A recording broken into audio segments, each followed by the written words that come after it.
جب گمراہی کے اندھیرے حد سے بڑھ جائیں، جھوٹ، افترا اور کذب کی سیاہی سچائی کی روشنی کو نگلنے کے درپے ہو، کاغذ کے مصنوعی پھولوں سے خوشبو کی امید رکھی جائے، جھوٹے نگینوں سے ہیروں کی سی آب و تاب کی توقع کی جائے، تو ایسی تمام توقعات اور امیدیں سچائی کے اجلے پن کے سامنے مان پڑ جاتی ہیں۔ جھوٹ کے اندھیروں کا پردہ بالآخر چاک ہو کر ہی رہتا ہے۔ رسول اللہ صلی اللہ علیہ وسلم آسمان نبوت کے ماہر تاباں ہیں، جس کی کرنیں تا قیامت دنیا میں ہدایت و رہنمائی کا اجالا پھیلاتی رہیں گی۔ آپ کے بعد کوئی نبی آیا نہ آئے گا، لیکن اس ماہر تاباں کو گرہن لگانے کی کوششیں آپ صلی اللہ علیہ وسلم کی زندگی ہی میں شروع ہو گئی تھیں۔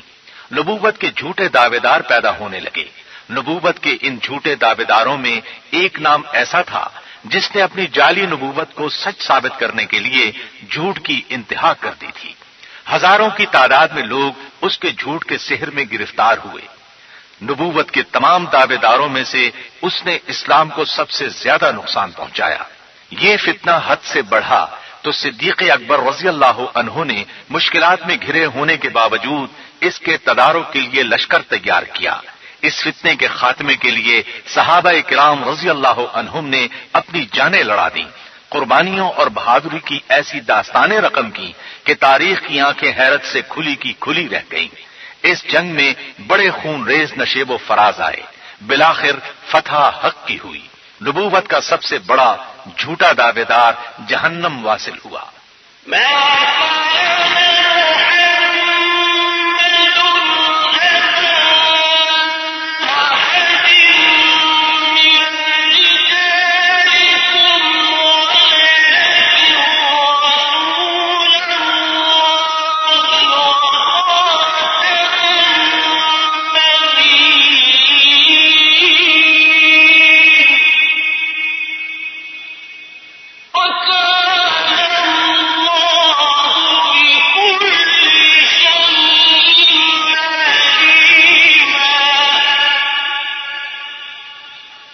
محمد صلی اللہ علیہ وسلم تمہارے مردوں میں سے کسی کے باپ نہیں ہیں، لیکن آپ اللہ کے رسول اور تمام نبیوں کو ختم کرنے والے ہیں، اور اللہ تعالی ہر چیز کو بخوبی جاننے والا ہے۔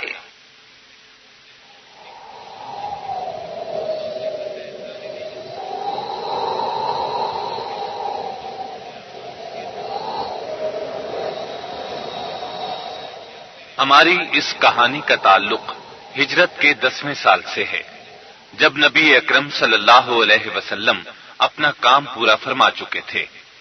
اللہ تعالی نے دین کے کامل ہو جانے کا اعلان فرما دیا تھا کہ ایک روز آپ صحابہ کرام رضی اللہ عنہم کے ساتھ تشریف فرما تھے۔ 19 آدمیوں کا ایک وفد آپ صلی اللہ علیہ وسلم کی خدمت میں حاضر ہوا۔ وہ لوگ اسلام لانے کی غرض سے حاضر ہوئے تھے۔ یمامہ سے آئے تھے اور ان کا تعلق قبیلہ بنو حنیفہ سے تھا۔ انہوں نے ایک شخص کو کپڑوں سے ڈھانپ رکھا تھا۔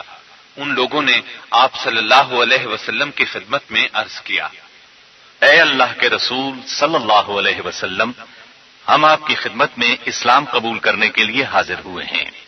یہ ہمارے سردار مسیلمہ بن حبیب ہیں۔ آپ صلی اللہ علیہ وسلم نے معمول کے مطابق انہیں خوش آمدید کہا، پھر انہیں کلمہ پڑھایا۔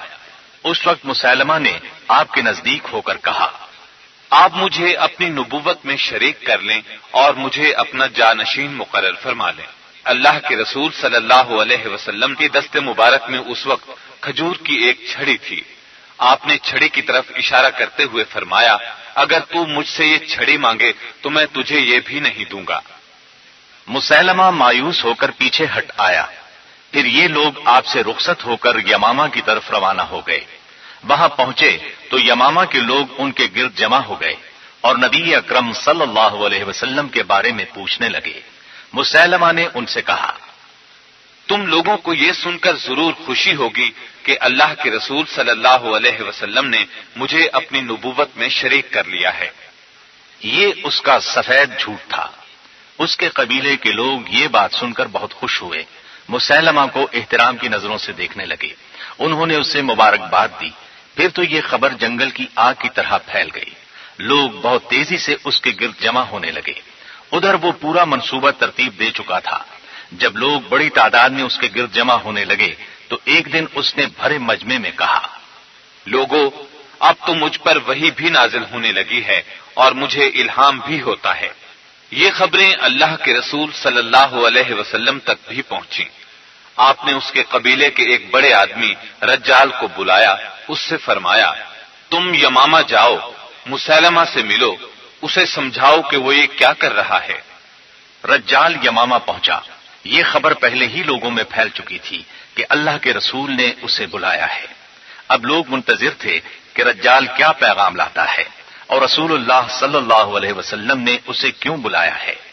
جو ہی رجال وہاں پہنچا سب لوگ اس کے گرد جمع ہو گئے۔ وہ پہلے مسیلمہ سے ملا۔ اس سے پہلے کہ وہ کچھ کہتا، مسیلمہ نے خود اس سے اپنی بات شروع کر دی اور رجال پوری طرح اس کے جال میں آ گیا۔ چنانچہ اس نے لوگوں کے درمیان اعلان کیا، لوگوں، مجھے رسول اللہ صلی اللہ علیہ وسلم نے بلایا تھا، انہوں نے مجھے تم لوگوں کی طرف بھیجا ہے۔ آپ نے خود مجھ سے یہ بات فرمائی ہے کہ مسیلمہ میری نبوت میں شریک ہے۔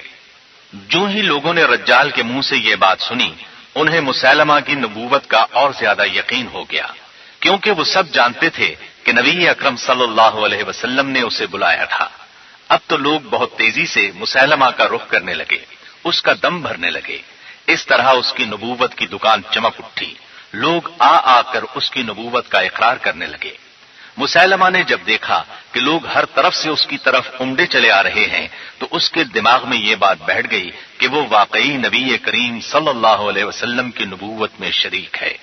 چنانچہ اس نے ایک قدم اور آگے بڑھایا، اللہ کے رسول صلی اللہ علیہ وسلم کے نام ایک خط لکھا۔ خط کے الفاظ یہ تھے، اللہ کے رسول مسیلمہ کی طرف سے محمد الرسول اللہ کے نام، معلوم ہو کہ میں بھی نبوت میں آپ کا شریک ہوں۔ عرب کی سرزمین نصف آپ کی اور نصف میری ہے، لیکن قریش کی قوم زیادتی اور ناانصافی کر رہی ہے۔ اس آخری جملے سے اس کا مطلب یہ تھا کہ قریش کے لوگ اسے نبی نہ مان کر زیادتی اور ناانصافی کر رہے ہیں۔ یہ خط دو قاصدوں کے ذریعے نبی اکرم صلی اللہ علیہ وسلم کی خدمت میں پہنچا۔ آپ صلی اللہ علیہ وسلم نے ان سے کہا، خود تمہارا مسیلمہ کے بارے میں کیا خیال ہے؟ جواب میں وہ بولے، ہم بھی وہی کہتے ہیں جو ہمارا سچا نبی کہتا ہے۔ نبی اکرم صلی اللہ علیہ وسلم نے ان کا جواب سن کر فرمایا، اگر قاصد کا قتل جائز ہوتا تو میں تم دونوں کو قتل کرا دیتا۔ نبی اکرم صلی اللہ علیہ وسلم کے اس ارشاد مبارک سے یہ بات ثابت ہوئی کہ آپ کے بعد اگر کوئی نبوت کا دعویٰ کرے تو وہ خود تو واجب القتل ہے ہی، اسے نبی ماننے والے بھی واجب القتل ہیں۔ آپ نے مسیلمہ کے خط کا جواب ان الفاظ میں دیا، بسم اللہ الرحمن الرحیم، محمد الرسول اللہ کی طرف سے مسیلمہ کذاب کے نام، سلام اس پر جو ہدایت کی پیروی کرے۔ اس کے بعد معلوم ہو کہ زمین اللہ کی ہے، وہ اپنے بندوں میں سے جسے چاہتا ہے اس کا مالک بنا دیتا ہے، اور آخرت کی کامیابی پرہیزگاروں کے لیے ہے۔ قاصدوں نے یہ خط مسیلمہ کو دیا، لیکن اس نے اس خط کا کوئی اثر قبول نہ کیا۔ لوگوں کو اپنی جھوٹی نبوت کے جال میں پوری طرح پھانسنے کے لیے اس نے عجیب و غریب کام شروع کر دیے۔ پہلے تو اس نے سوچا کہ نبی کریم صلی اللہ علیہ وسلم کی شریعت کے مقابلے میں نئی شریعت گھڑی جائے تاکہ دنیاوی خواہشات کے غلام آسانی سے اس کے گرد جمع ہو جائیں، لوگوں کی اکثریت اس پر ایمان لے آئے۔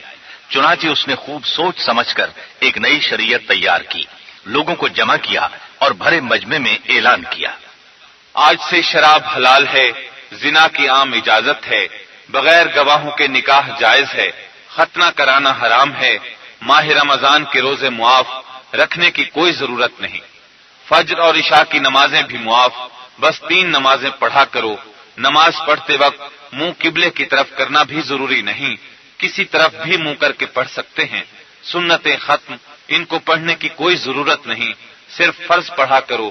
یہ تو تھی اس کی نئی شریعت۔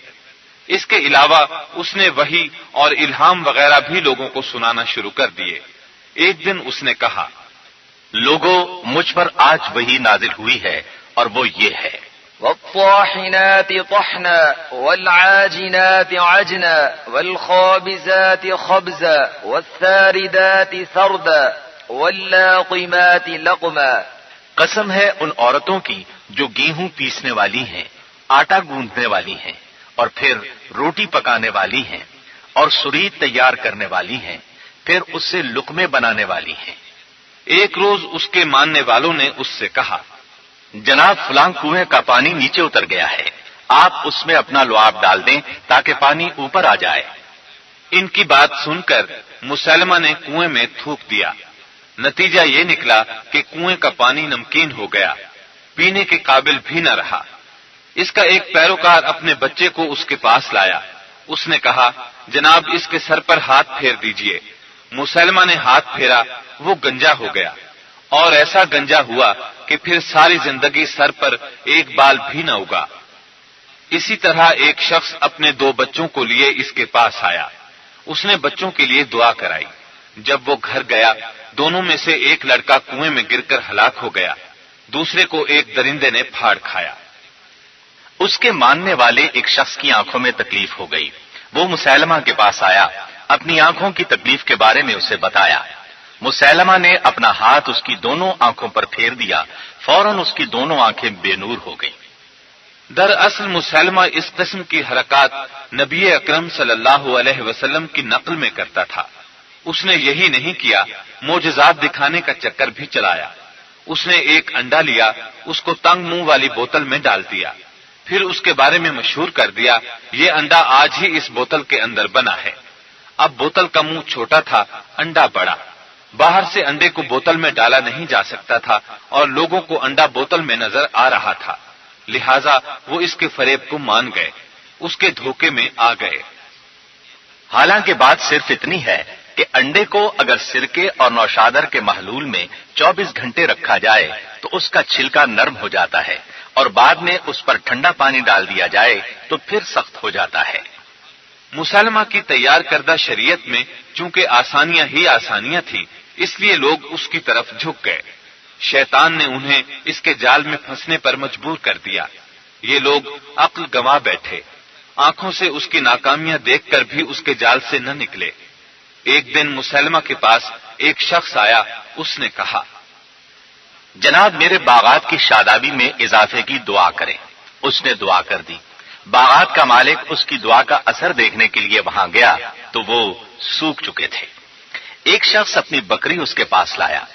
بکری دبلی پتلی اور مریل سی تھی۔ اس نے کہا، اس کے تھنوں پر ہاتھ پھیر دیں تاکہ یہ زیادہ دودھ دے۔ مسیلمہ نے اس کے تھنوں پر ہاتھ پھیر دیا۔ بکری کے تھن بالکل سوکھ گئے، لیکن عقل کے اندھوں کو پھر بھی سمجھ نہ آئی۔ انہوں نے یہ سوچا تک نہ کہ نبی اکرم صلی اللہ علیہ وسلم فرما چکے ہیں، لا نبی بعدی انا خاتم النبیین. میرے بعد کوئی نبی نہیں، میں تمام نبیوں کو ختم کرنے والا ہوں۔ اللہ کے رسول صلی اللہ علیہ وسلم کے ایک صحابی سیدنا حبیب بن زید انصاری رضی اللہ عنہ تھے۔ یہ ام عمارہ رضی اللہ عنہا کے بیٹے اور عبداللہ بن زید رضی اللہ عنہ کے بھائی تھے۔ ام عمارہ رضی اللہ عنہا نے غزوہ احد کے دن نازک حالات میں نبی اکرم صلی اللہ علیہ وسلم کو دشمنوں سے بچانے کے لیے خود کو آگے کر دیا تھا۔ ان کے بارے میں نبی اکرم صلی اللہ علیہ وسلم نے فرمایا تھا، میں جنگ احد میں ام عمارہ کو برابر اپنے دائیں بائیں لڑتے دیکھتا تھا۔ سیدنا حبیب بن زید انصاری رضی اللہ عنہ اس ماں کے بیٹے تھے۔ اللہ کے رسول صلی اللہ علیہ وسلم نے انہیں مسیلمہ کذاب کی طرف بھیجا۔ مسیلمہ نے آپ کو قید کر لیا، پھر ان سے سخت لہجے میں پوچھا، محمد کے بارے میں تمہارا کیا خیال ہے؟ حبیب بن زید رضی اللہ عنہ نے نہایت دلیرانہ انداز میں جواب دیا، وہ اللہ کے سچے رسول ہیں۔ اب مسلمہ نے کہا، کیا تو گواہی دیتا ہے کہ میں اللہ کا رسول ہوں؟ سیدنا حبیب رضی اللہ عنہ نے فرمایا، مجھے تیری آواز سنائی نہیں دے رہی، میں بہرا ہوں۔ ظالم مسیلمہ نے تلوار کا ایک وار ان کے ہاتھ پر کیا، ان کا ہاتھ کٹ گیا۔ پھر اس نے کہا، اب کیا کہتے ہو؟ اس کا خیال تھا ایک ہاتھ کٹوا کر حبیب بن زید رضی اللہ عنہ اس کی بات مان لیں گے، لیکن اس کا خیال بالکل غلط نکلا۔ انہوں نے پھر وہی جواب دیا، میں بہرا ہوں، مجھے سنائی نہیں دیتا۔ مسیلمہ نے پھر تلوار اٹھائی اور ان کا دوسرا ہاتھ بھی کاٹ دیا۔ پھر بولا، اب کیا کہتے ہو؟ آپ کے پاس اس کے سوال کا ایک ہی جواب تھا اور وہ یہ تھا، اشہد ان محمد رسول اللہ۔ اب تو مسیلمہ آگ بگولا ہو گیا، اس کا غصہ آسمان سے باتیں کرنے لگا، وہ آپس سے باہر ہو گیا۔ اس نے سیدنا حبیب بن زید رضی اللہ عنہ کے جسم کے بند ایک ایک کر کے کاٹنا شروع کیے۔ حبیب رضی اللہ عنہ کلمہ شہادت پڑھتے رہے، یہ کہتے رہے، تو کذاب ہے، تو کذاب ہے، یہاں تک کہ آپ ٹکڑے ٹکڑے ہو گئے، مگر اس لعین کو ناکام بنا گئے۔ راہ حق میں شہید ہو گئے، مگر اپنا نام تاریخ میں رہتی دنیا تک کے لیے رقم کر گئے۔ مسیلمہ کہے لگاتا رہا، لیکن حبیب رضی اللہ عنہ کی لاش کے ٹکڑے مسیلمہ کا مذاق اڑا رہے تھے، گویا ان کے جسم کا ہر ٹکڑا پکار پکار کر کہہ رہا تھا، مسیلمہ تو جھوٹا ہے۔ ام عمارہ رضی اللہ عنہا تک بیٹے کی مظلومانہ شہادت کی خبر پہنچی تو اللہ کا شکر بجا لائی، تاہم انہوں نے دل میں ٹھان لی کہ اگر اللہ نے انہیں موقع عطا فرمایا تو اس بدبخت سے بیٹے کا بدلہ ضرور لیں گی۔ مسیلمہ کی جھوٹی نبوت کا دائرہ وسیع ہوتا جا رہا تھا کہ انہی حالات میں رسول کریم صلی اللہ علیہ وسلم دنیا سے رخصت ہو گئے اور سیدنا ابو بکر صدیق رضی اللہ عنہ کو خلیفہ چن لیا گیا۔ اس کے ساتھ ہی فتنوں کی آگ بھڑک اٹھی۔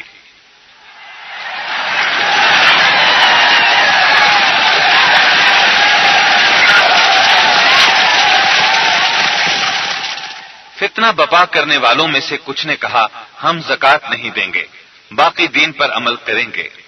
خلیفہ رسول صلی اللہ علیہ وسلم نے فرمایا، اگر یہ لوگ زکوٰۃ کی ایک رسی دینے سے بھی انکار کریں گے تو میں ان کے ساتھ جہاد کروں گا۔ دوسری طرف لوگ جوق در جوق مسیلمہ کا رخ کرنے لگے، کیونکہ اس نے پہلے ہی لوگوں کو اپنا پروگرام بتا دیا تھا۔ وہ لوگوں سے کہتا رہتا تھا، اللہ کے رسول نے مجھے اپنی نبوت میں شریک کر لیا ہے، آپ کے بعد میں ہی جانشین ہوں گا۔ اس قسم کے اعلانات کی وجہ سے اس کے گرد 40,000 مرتد جمع ہو گئے۔ ان سب نے اس کی جھوٹی نبوت کو تسلیم کر لیا۔ اس طرح وہ بہت طاقتور ہو گیا۔ اس نے اگرچہ نبوت کا دعویٰ کیا تھا، لیکن وہ خود بھی جانتا تھا کہ وہ نبی نہیں، جھوٹا ہے۔ یہ بات اس طرح ثابت ہو جاتی ہے کہ اس کا مؤذن حجیر جو اذان کہتا تھا، اس میں وہ یہ الفاظ کہتا تھا، اشہد ان مسیلمۃ یزعم انہ رسول اللہ۔ میں اس بات کی گواہی دیتا ہوں کہ مسیلمہ یہ سمجھتا ہے کہ وہ اللہ کا رسول ہے۔ مزے کی بات یہ کہ مسیلمہ یہ الفاظ سن کر کہتا تھا، افصح حجیر، یعنی حجیر نے ٹھیک کہا۔ اس کا مطلب ہے کہ وہ خود بھی جانتا تھا کہ وہ جھوٹا ہے، لیکن بس دنیا اس پر غالب آ گئی اور وہ سیدھے راستے کو چھوڑ بیٹھا۔ اس وقت سیدنا ابو بکر صدیق رضی اللہ عنہ مشکل ترین حالات میں گھر چکے تھے، لیکن آپ نے عظیم ترین استقامت کا ثبوت دیا۔ بعض لوگوں نے جب یہ کہا کہ ہم نماز تو پڑھیں گے، روزے بھی رکھیں گے، لیکن زکوٰۃ نہیں دیں گے، تو سیدنا ابو بکر صدیق رضی اللہ عنہ نے ان کے خلاف جہاد کا اعلان فرما دیا۔ منکرین زکوٰۃ کے خلاف جہاد کا اعلان سن کر سیدنا عمر رضی اللہ عنہ نے عرض کیا، اے خلیفہ رسول، یہ لوگ صرف زکوٰۃ ہی کا تو انکار کر رہے ہیں، آپ کلمہ پڑھنے والوں سے جہاد کیسے کریں گے؟ جواب میں سیدنا ابو بکر صدیق رضی اللہ عنہ نے فرمایا، زکوٰۃ کا انکار کلمے کا انکار ہے، میں ان کے خلاف جہاد کروں گا۔ جلد ہی سیدنا عمر رضی اللہ عنہ نے محسوس کر لیا کہ سیدنا ابو بکر صدیق رضی اللہ عنہ کا فیصلہ درست اور بالکل درست ہے۔ نبی کریم صلی اللہ علیہ وسلم کے خلیفہ سیدنا ابو بکر صدیق رضی اللہ عنہ نے مسلمانوں کو 11 لشکروں میں تقسیم فرمایا، ہر لشکر کا ایک سپہ سالار مقرر فرمایا۔ ان میں سے ایک لشکر کے سپہ سالار سیدنا اکرمہ رضی اللہ عنہ تھے۔ سیدنا ابو بکر صدیق رضی اللہ عنہ نے انہیں مسیلمہ کذاب کی طرف روانہ فرمایا۔ تمام سپہ سالاروں کو ایک پیغام بھی لکھوا کر دیا۔ اس پیغام کے الفاظ یہ تھے، میں مجاہدین اسلام کا یہ لشکر تمہاری طرف بھیج رہا ہوں۔ میں نے انہیں حکم دیا ہے کہ یہ اس وقت تک کسی سے جنگ نہیں کریں گے جب تک کہ انہیں اللہ کی طرف دعوت نہ دے دیں۔ اس دعوت کو جو شخص مانے گا، اپنی شرارتوں اور فتنوں سے باز آ جائے گا اور نیک عمل کرے گا تو میرا یہ نمائندہ اسے قبول کر لے گا اور اس کی مدد کرے گا، لیکن اس کے برعکس جو شخص انکار کرے گا تو میں نے حکم دیا ہے کہ اس سے جنگ کی جائے، پھر جب یہ شخص ہاتھ لگ جائے تو اسے قتل کر دیا جائے، ان کی عورتوں اور بچوں کو گرفتار کر لیا جائے، اب سوائے اسلام کے ان سے کوئی بات قبول نہیں کی جائے گی۔ بس جو لوگ میرے ان نمائندوں کی پیروی کریں گے تو یہ ان کے لیے بہتر ہوگا، اور جو ان کی پرواہ نہیں کرے گا وہ اللہ کو ذرا بھی عاجز نہیں کر سکتا۔ میں نے اپنے نامہ بروں کو حکم دیا ہے کہ میری یہ تحریر تم لوگوں کے مجمع میں پڑھ کر سنائی جائے۔ جب یہ لشکر روانہ ہوا تو سیدنا ابو بکر صدیق رضی اللہ عنہ یہ پیغام لیے آگے آگے چل رہے تھے۔ ابو بکر صدیق رضی اللہ عنہ نے ان سپہ سالاروں کو ہدایت دی تھی کہ مرتدوں سے سوائے اسلام کے کوئی بات قبول نہ کی جائے، یعنی اگر وہ اسلام لانے پر آمادہ نہ ہوں تو پھر ان سے جنگ کی جائے۔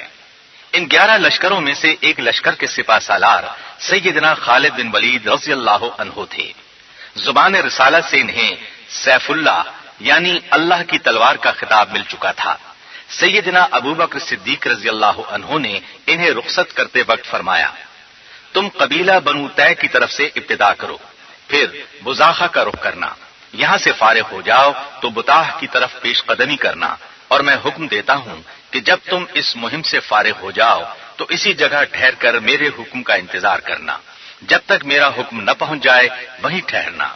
قبیلہ بنو طے نے بھی طلحہ اسدی کو نبی مان لیا تھا، جیسا کہ قبیلہ بنو حنیفہ نے مسیلمہ کو نبی مان لیا تھا، لیکن اس قبیلے کے سردار عدی بن حاتم رضی اللہ عنہ مسلمان تھے، مرتد نہیں ہوئے تھے۔ جب انہیں سیدنا خالد بن ولید رضی اللہ عنہ کی روانگی کی خبر ملی تو یہ اپنی قوم کے پاس آئے اور ان سے کہا، دیکھو خالد بن ولید رضی اللہ عنہ ایک لشکر جرار لے کر تمہاری طرف نکل پڑے ہیں، تم لوگوں کے لیے بہتر یہی ہے کہ اسلام قبول کر لو، طلحہ کا ساتھ چھوڑ دو ورنہ اسلامی لشکر تمہیں کاٹ کر رکھ دے گا۔ ان لوگوں نے مذاق اڑانے کے انداز میں کہا، ہم تمہاری باتوں میں آنے والے نہیں، خالد بن ولید کا لشکر ہمارا کچھ بگاڑ نہیں سکتا، اور ابو بکر کیا کر لیں گے؟ عدی بن حاتم رضی اللہ عنہ نے ان کا مذاق صبر سے برداشت کیا، پھر ان سے کہا، تم ہو کس خیال میں؟ جو فوج تمہاری طرف بڑھ رہی ہے اس کا سالار کوئی معمولی آدمی نہیں ہے، بہت جری آدمی ہے، اب تم جانو مجھے تو جو کہنا تھا کہہ چکا۔ اب یہ لوگ کچھ نرم ہوئے اور عدی بن حاتم رضی اللہ عنہ سے بولے، اچھا تو پھر تم جا کر ان سے بات کرو، اس لشکر کو ہم سے دور رکھو، ہمارے جو بھائی طلحہ کے پاس بزاخہ میں ہیں ہم کسی تدبیر سے انہیں بلا لیتے ہیں، ورنہ طلحہ ان سب کو قتل کر دے گا۔ عدی بن حاتم رضی اللہ عنہ نے یہ سن کر کہا، چلو ٹھیک ہے، میں خالد بن ولید رضی اللہ عنہ کی طرف جاتا ہوں۔ خالد بن ولید رضی اللہ عنہ اپنے لشکر کے ساتھ مقام سنہ میں ٹھہرے ہوئے تھے۔ عدی رضی اللہ عنہ ان کے پاس پہنچے اور بولے، آپ 3 دن تک یہیں ٹھہریں، پھر آپ کے ساتھ 500 بڑے بڑے جنگجو آ کر مل جائیں گے، ان کی وجہ سے آپ کو طاقت حاصل ہوگی۔ خالد بن ولید رضی اللہ عنہ نے ان کی بات مان لی۔ اس طرح قبیلہ بنو طے کے لوگ جو طلحہ کی طرف چلے گئے تھے واپس آ گئے۔ عدی رضی اللہ عنہ انہیں سیدنا خالد بن ولید رضی اللہ عنہ کی خدمت میں لے آئے، انہوں نے پھر سے اسلام قبول کر لیا۔ مورخین نے عدی بن حاتم رضی اللہ عنہ کے اس کارنامے کی بہت تعریف کی ہے۔ اب خالد بن ولید رضی اللہ عنہ کی فوج میں 500 جنگجو مزید شامل ہو گئے۔ اس کے بعد وہ جدیلہ کی طرف بڑھے، یہاں پھر عدی رضی اللہ عنہ نے کام دکھایا، جو بات انہوں نے قبیلہ بنو طے سے کہی تھی وہی قبیلہ جدیلہ سے کہی، انہیں اسلام کی دعوت دی، انہوں نے بھی فوراً اسلام قبول کر لیا اور عدی رضی اللہ عنہ کے ہاتھ پر مسلمان ہو گئے۔ اب یہ لوگ بھی خالد بن ولید رضی اللہ عنہ کے لشکر میں شامل ہو گئے۔ اس طرح ان کے لشکر میں 1000 کا اور اضافہ ہو گیا۔ عدی رضی اللہ عنہ کے اس کارنامے کی بھی بہت تعریف ہوئی۔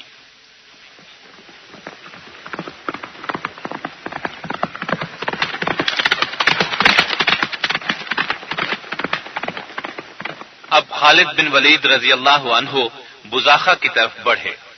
سیدنا ابو بکر صدیق رضی اللہ عنہ نے انہیں بزاخہ کی مہم سونپی تھی۔ خالد رضی اللہ عنہ نے اپنے ہراول دستے پر عکاشہ بن محسن رضی اللہ عنہ اور ثابت بن اکرم انصاری رضی اللہ عنہ کو روانہ فرمایا۔ انہیں راستے میں نبوت کے جھوٹے دعوے دار طلحہ کا بھائی حبال مل گیا، انہوں نے اسے قتل کر دیا۔ طلحہ کو یہ خبر ملی تو وہ اپنے بھائی مسلمہ اور دیگر لوگوں کے ساتھ ان کی طرف آیا۔ ان لوگوں نے عکاشہ اور ثابت رضی اللہ عنہما کو شہید کر دیا۔ پھر یہ لوگ واپس لوٹ گئے۔ خالد بن ولید رضی اللہ عنہ جب اس مقام پر پہنچے تو انہیں ان دونوں صحابہ کی لاشیں دیکھ کر بہت رنج ہوا۔ طلحہ کی فوج میں اس وقت عیینہ بن حصن فزاری اپنے قبیلے کے 700 بہادروں کے ساتھ موجود تھا۔ ان کے علاوہ قبیلہ قیس اور قبیلہ بنو اسد بھی اس کی فوج میں شامل تھے۔ اس طرح ان کی طاقت میں بہت اضافہ ہو گیا تھا۔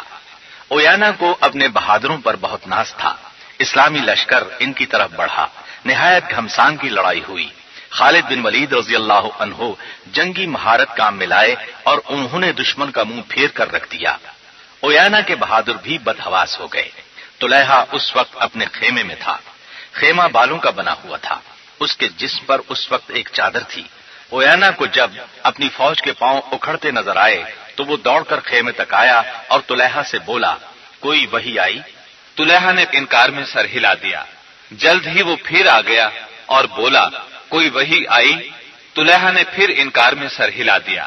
آخر جب وہ تیسری بار آیا اور یہی سوال پوچھا تو طلحہ نے کہا، ہاں وحی آئی ہے، جبریل میرے پاس آیا تھا، وہ کہہ گیا ہے تیرے لیے وہی ہوگا جو تیری قسمت میں لکھا ہے۔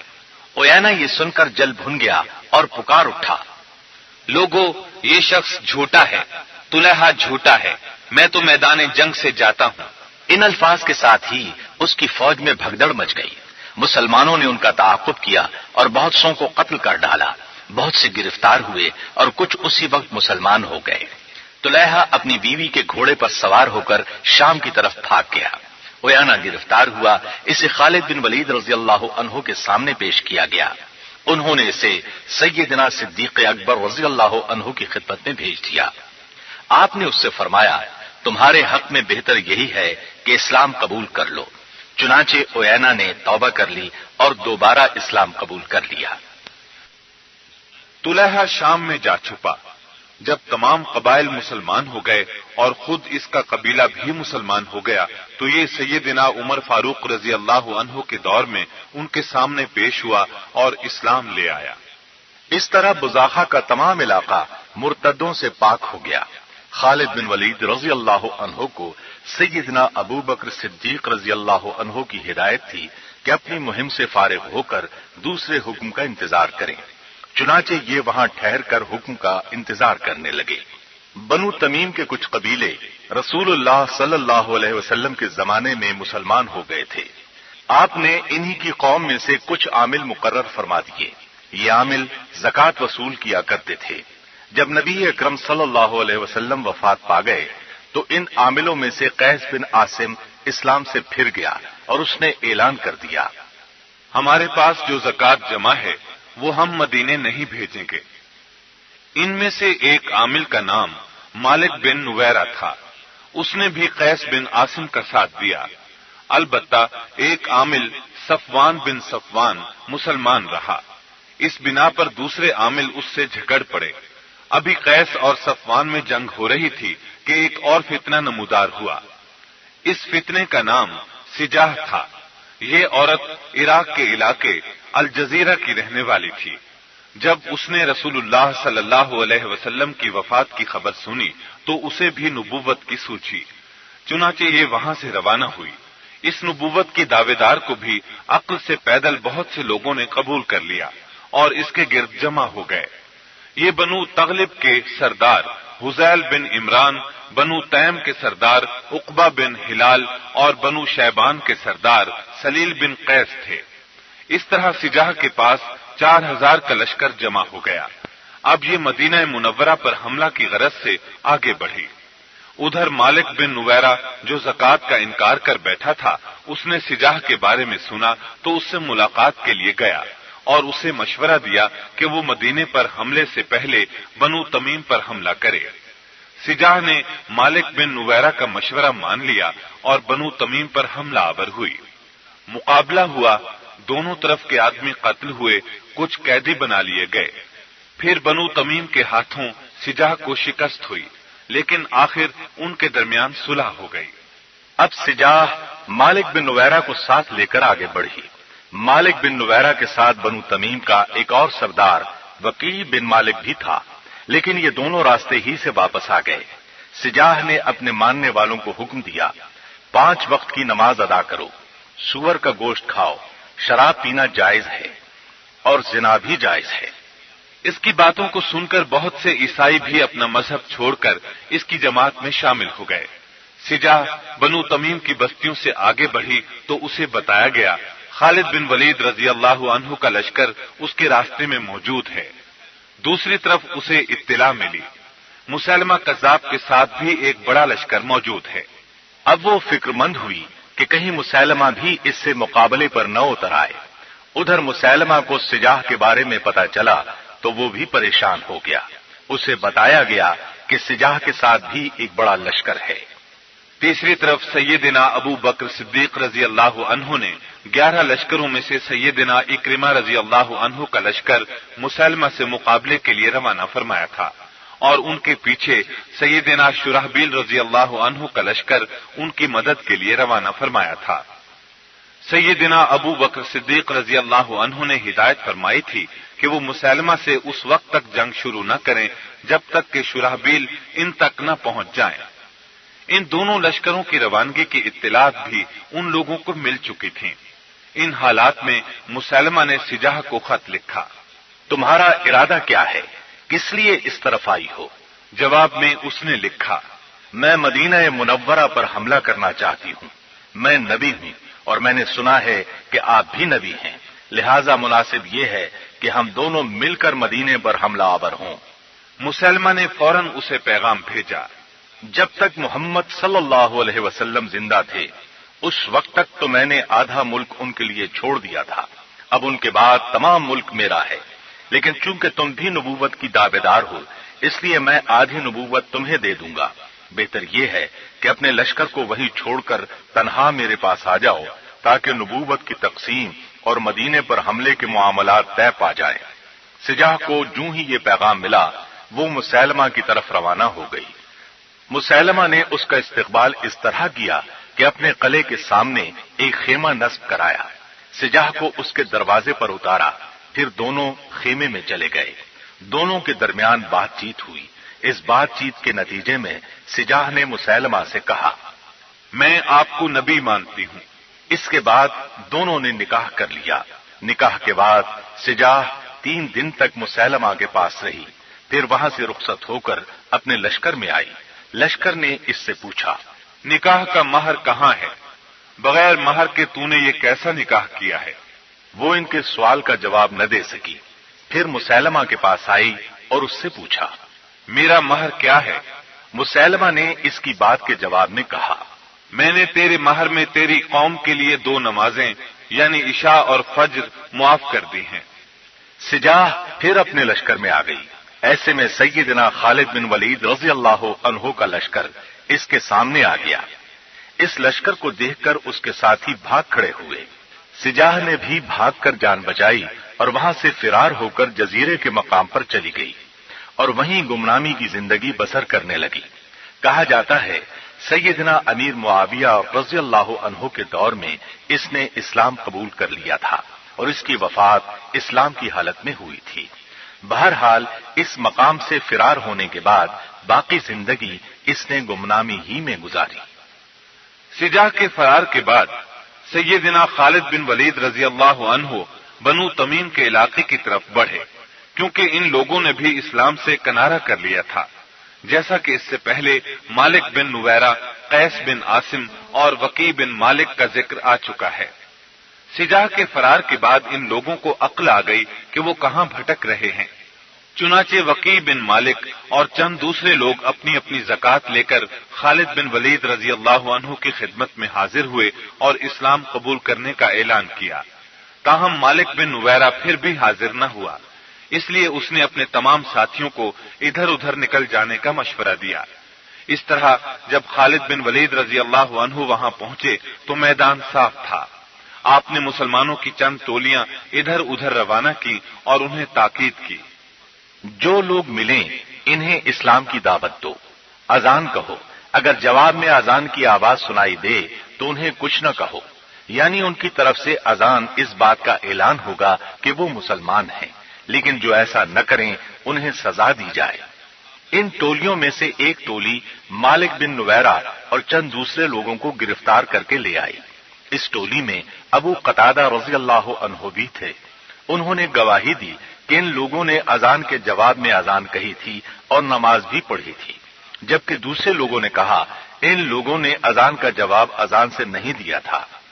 اب سیدنا خالد بن ولید رضی اللہ عنہ کے لیے فیصلہ کرنا مشکل ہو گیا۔ آخر انہوں نے حکم دیا ان لوگوں کو کسی قید خانے میں قید رکھو۔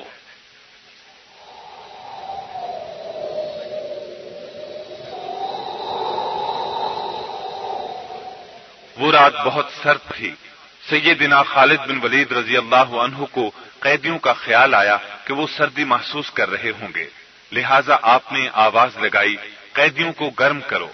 اب جو لوگ قیدیوں کی نگرانی پر مامور تھے انہوں نے خیال کیا آپ نے ان کے قتل کا حکم دیا ہے، لہذا ان سب کو قتل کر دیا گیا۔ اس پر سیدنا ابو قتادہ رضی اللہ عنہ نے فرمایا یہ ٹھیک نہیں ہوا، ان لوگوں نے اذان کا جواب اذان سے دیا تھا اور انہوں نے خیال کیا کہ خالد بن ولید رضی اللہ عنہ ہی نے ان کے قتل کا حکم دیا ہے۔ اس طرح یہ معاملہ سیدنا ابو بکر صدیق رضی اللہ عنہ تک پہنچا۔ آپ نے ابو قتادہ رضی اللہ عنہ کا بیان سنا، سیدنا عمر رضی اللہ عنہ سے بھی مشورہ کیا، انہوں نے صدیق اکبر رضی اللہ عنہ کو مشورہ دیا خالد بن ولید رضی اللہ عنہ کو معزول کر دیا جائے۔ اس کے جواب میں سیدنا ابو بکر صدیق رضی اللہ عنہ نے فرمایا میں اللہ کی تلوار کو نیام میں نہیں ڈالوں گا جس کو اللہ تعالیٰ نے کفار پر سونتا ہے۔ چنانچہ ابو بکر صدیق رضی اللہ عنہ نے سیدنا خالد بن ولید رضی اللہ عنہ کو معاف کر دیا اور انہیں واپس میدان جنگ کی طرف بھیج دیا۔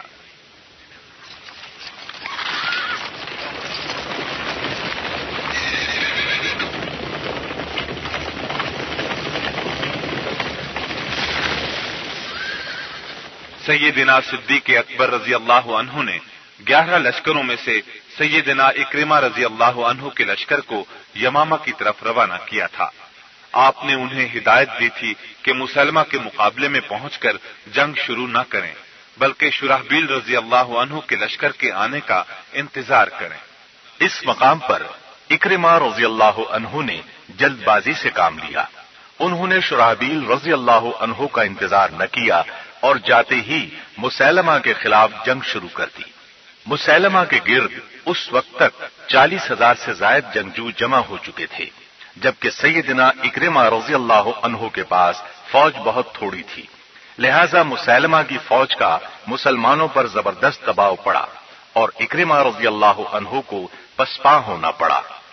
سیدنا صدیق اکبر رضی اللہ عنہ کو ان کی جلد بازی اور پسپائی کی اطلاع ملی تو آپ ان پر ناراض ہوئے اور انہیں لکھا اب تم مدینے واپس نہ آؤ بلکہ حذیفہ اور ارفجہ رضی اللہ عنہما کے لشکروں میں شامل ہو کر اہل عمان اور مرہ سے لڑو۔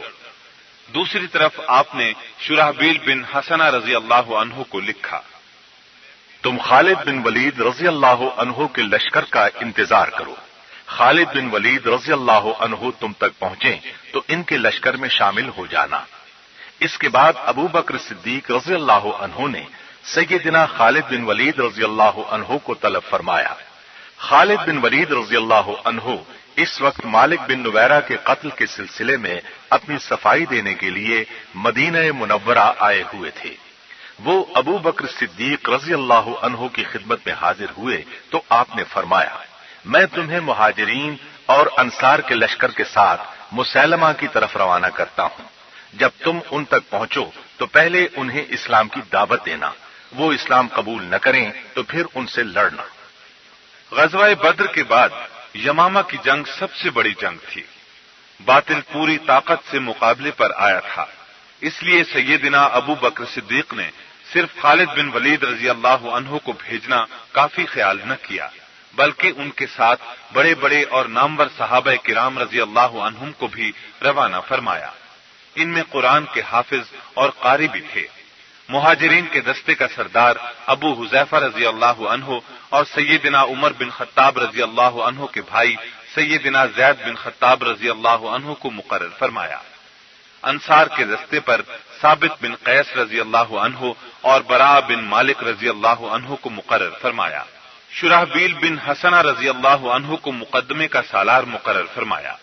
غرض اس شان سے خالد بن ولید رضی اللہ عنہ جنگ کرنے کے لیے یمامہ روانہ ہوئے۔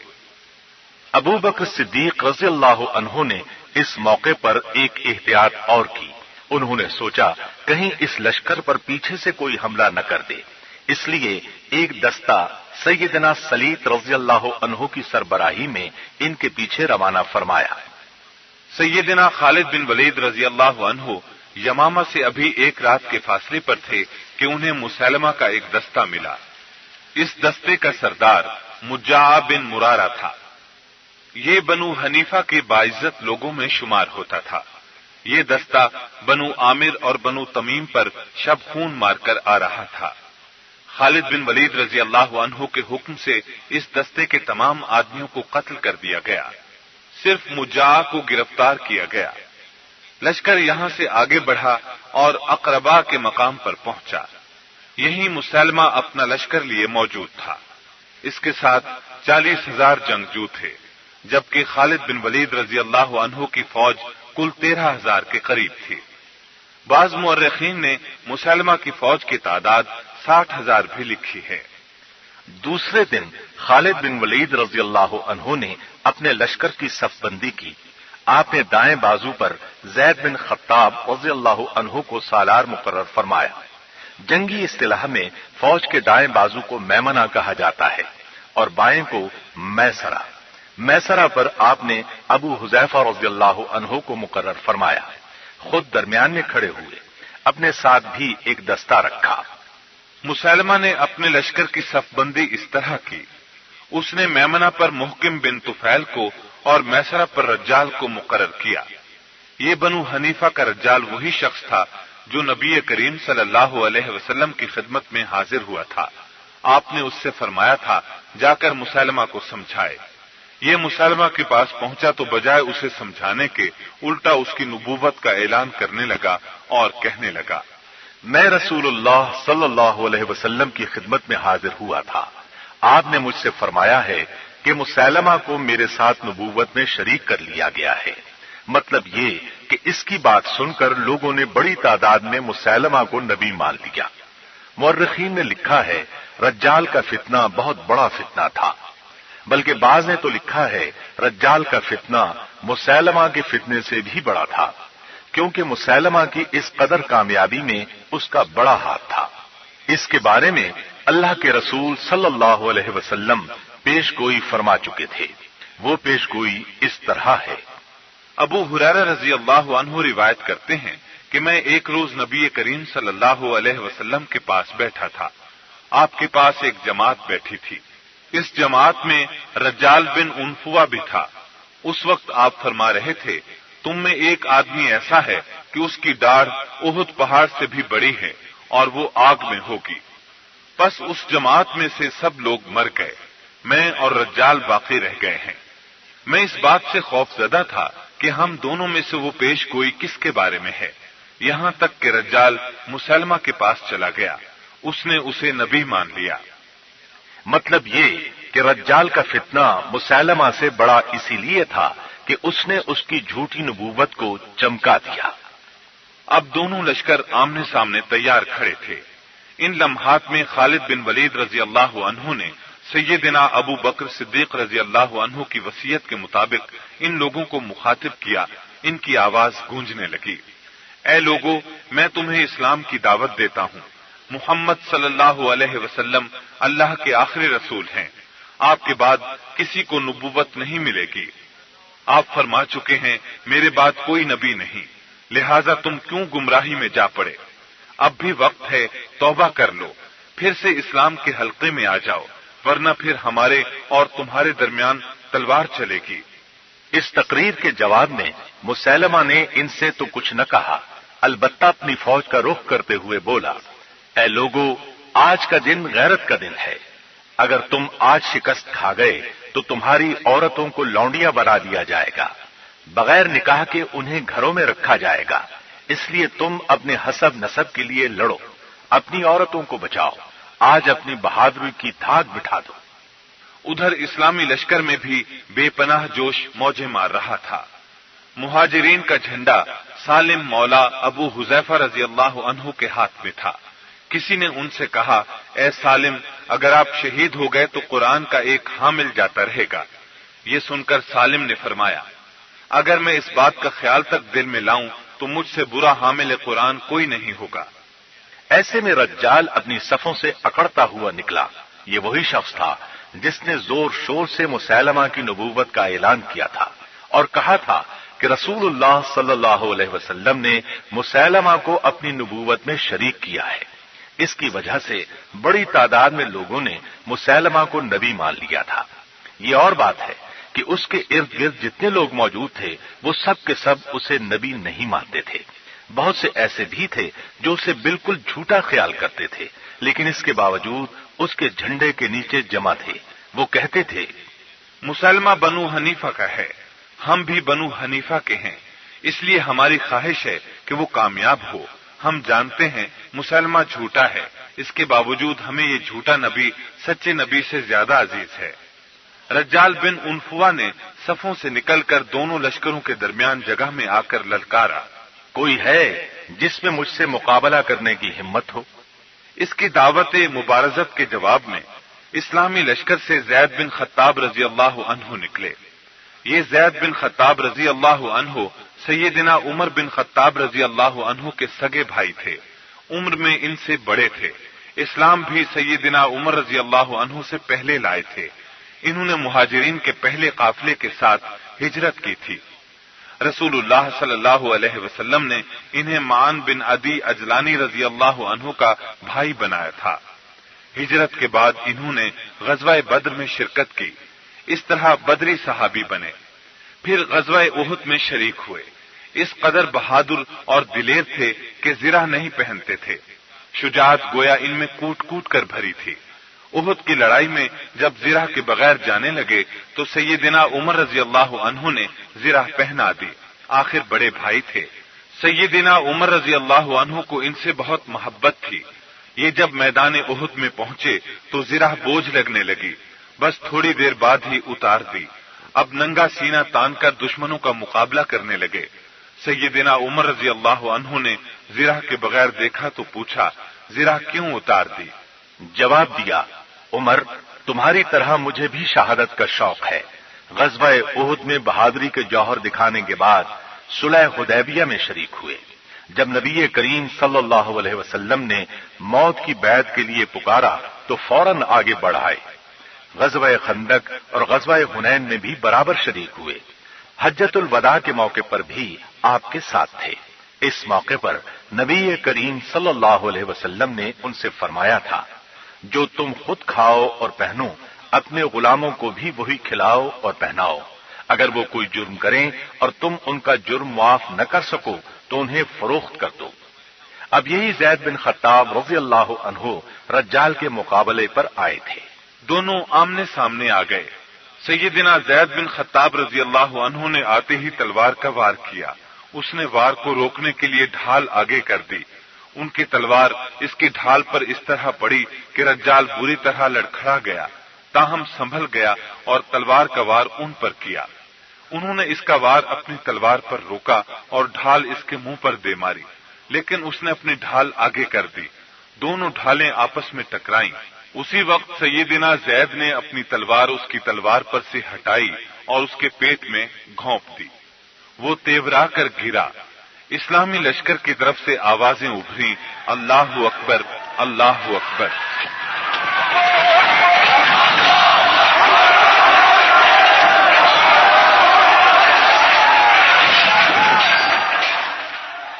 میدان جنگ ہل کر رہ گیا۔ رجال کے ڈھیر ہونے کے بعد مسیلمہ کے لشکر میں سے کسی کو دعوت مبارزت دینے کی جرت نہ ہوئی، نہ کوئی سیدنا زید رضی اللہ عنہ کے مقابلے پر آیا۔ زید رضی اللہ عنہ واپس اپنی صف میں آ گئے۔ اب دونوں لشکر آگے بڑھے۔ علامہ ابن کثیر اس جنگ کے بارے میں لکھتے ہیں، بنو حنیفہ نے ایسی جنگ لڑی کہ اس کی مثال نہیں ملتی۔ ان کی جنگی کیفیت دیکھ کر صحابہ ایک دوسرے کو وصیت کرنے لگے۔ مسلمہ کی فوج کا حملہ اس قدر زوردار تھا کہ مسلمانوں کے پاؤں اکھڑ گئے، ان کی صفیں درہم برہم ہو گئیں۔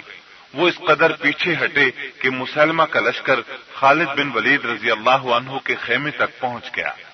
یہاں مجاع بن مرارہ قید تھا، وہی مجاع جسے مسلمہ نے بنو تمیم پر شب خون مارنے کے لیے بھیجا تھا۔ یہ اور اس کے ساتھی اسلامی لشکر کے ہراول دستے کے قابو میں آ گئے تھے۔ مجاع کے علاوہ باقی سب لوگوں کو قتل کر دیا گیا تھا اور اسے گرفتار کر لیا گیا تھا۔ سیدنا خالد رضی اللہ عنہ نے مجاع کو اپنے خیمے میں رکھا تھا اور اپنی بیوی کو اس پر نگران مقرر کر دیا۔ اس وقت مسلمہ کا لشکر اس خیمے تک پہنچ گیا تھا، انہوں نے مجاع کو قید سے چھڑا لیا۔ وہیں خالد بن ولید رضی اللہ عنہ کی بیوی موجود تھی۔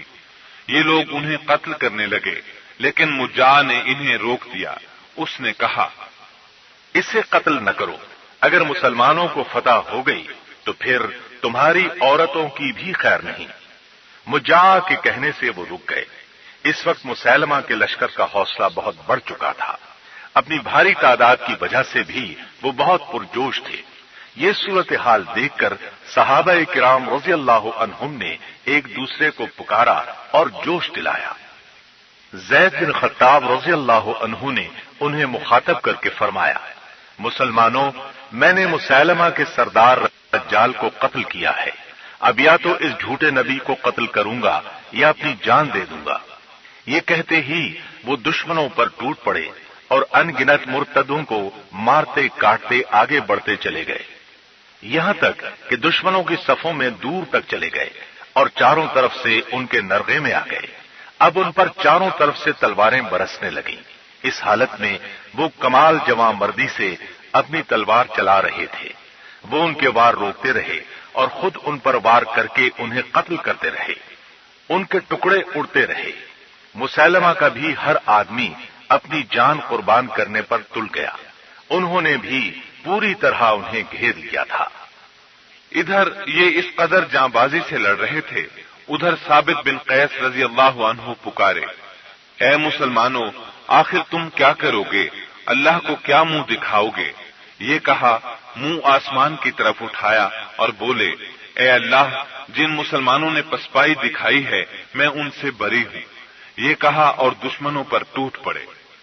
ایسے میں ابو حذیفہ رضی اللہ عنہ پکارے، اے اہل قرآن، تم اپنے اعمال سے قرآن کو زینت دو، آگے بڑھو، ان مرتدوں کا نام و نشان تک مٹا دو۔ اسی طرح سیدنا خالد بن ولید رضی اللہ عنہ پکارے، آؤ، کون میرے مقابلے پر آتا ہے؟ ان کا اعلان سن کر ایک جنگجو آگے بڑھا۔ سیدنا خالد رضی اللہ عنہ نے ایک ہی وار میں اس کا سر تن سے جدا کر دیا۔ انہوں نے پھر للکارا، آؤ، کون میرے مقابلے پر آتا ہے؟ اس طرح آپ پکارتے رہے، دشمن تل ملا کر ان کی طرف بڑھتے رہے اور کٹ کٹ کر گرتے رہے۔